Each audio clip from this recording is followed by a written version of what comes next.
আমার মায়ের জন্য আমি আমার এই দুটো দৃশ্য খুব মনে পড়ে। তুমি আমার মাকে ক্ষমা করো, আমার বাপকে ক্ষমা করো। আমার বাপ যখন আমাকে আগাতে আসতো, ফিরে যাওয়ার সময় দুই চোখের পানি ঝরঝর করে ঝরতো। আমার মারছে, আমার বাপ নরম মানুষ। আমার মা আমাকে বাড়ি থেকে বের করার পরে যত ফকির দেখতেন, ফকিরের হাতে ভিক্ষা দেওয়ার পরে বলতেন, আমার ছেলেটা বাহিরে আছে, দোয়া করিও। এটা ছিল আমার মায়ের কথা।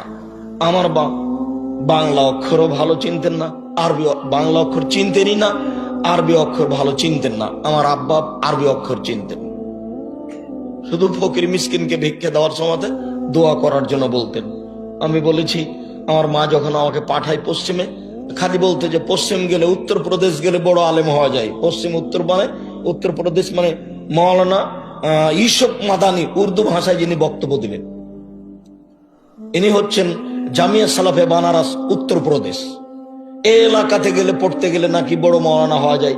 এটা আমার মা বলতেন, যে লাঠি পাগড়ি পাওয়া যায়। আমার মা আমাকে প্রথম দিন সাথে করে নিয়ে গেছিলেন পড়তে পাঠানোর জন্য। আমার মা চলে যাওয়ার পরে আমার ওই দৃশ্যটা খুব মনে পড়ে।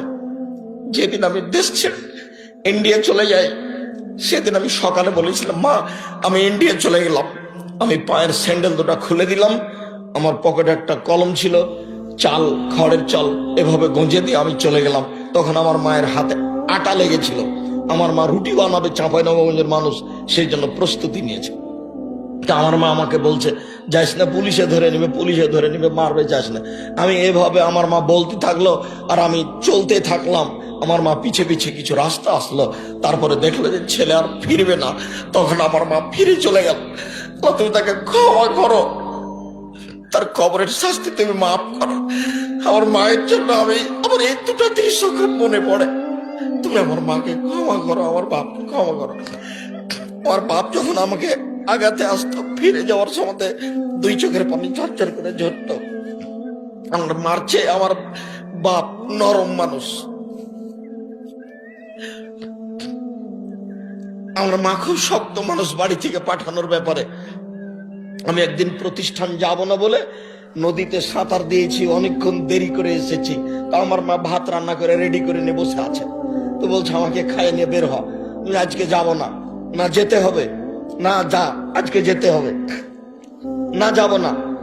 তো আমি খেতে বসেছি, যখন বারবার বলছে যেতে হবে, তখন আমি বলছি ভাত খাবো না। বলে খাস না। এবার আমি উঠে গেছি, উঠে গিয়ে ব্যাগ নিয়ে বের হচ্ছি, বলে টাকা নে। তো আমি টাকা নিব না। বলে নিস না, তুই যা। খেলামও না, টাকাও নিলাম না, বের হয়ে চলে গেলাম। আমার মা একটু নরম হলো না, যা, যেতেই হবে। 3 বছর পরে যখন ফিরে আসলাম, তখন আমার মা আঁচল দিয়ে মুখ মুছিয়ে বলছে, আরো যে 2 বছর বাকি আছে, আলী কেন? এটা আমার মায়ের প্রথম কথা।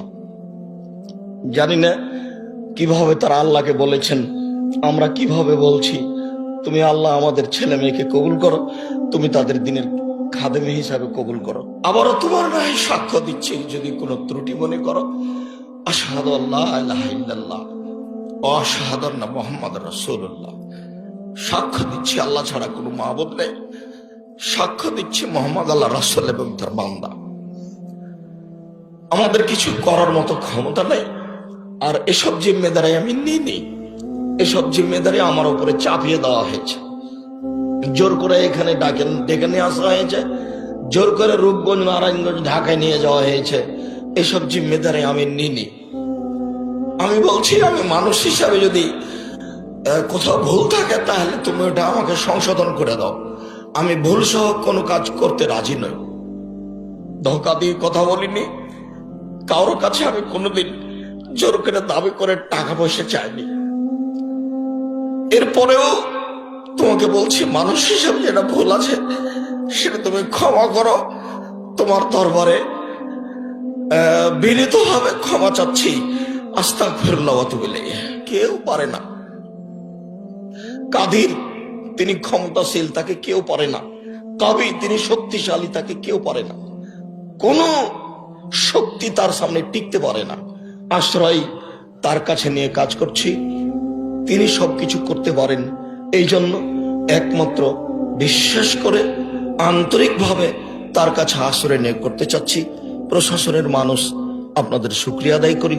আপনারা প্রশাসন হিসাবে আমাদের অনেক সুবিধে দিয়েছেন। আল্লাহ আপনাদেরকে যা যায় খায় তার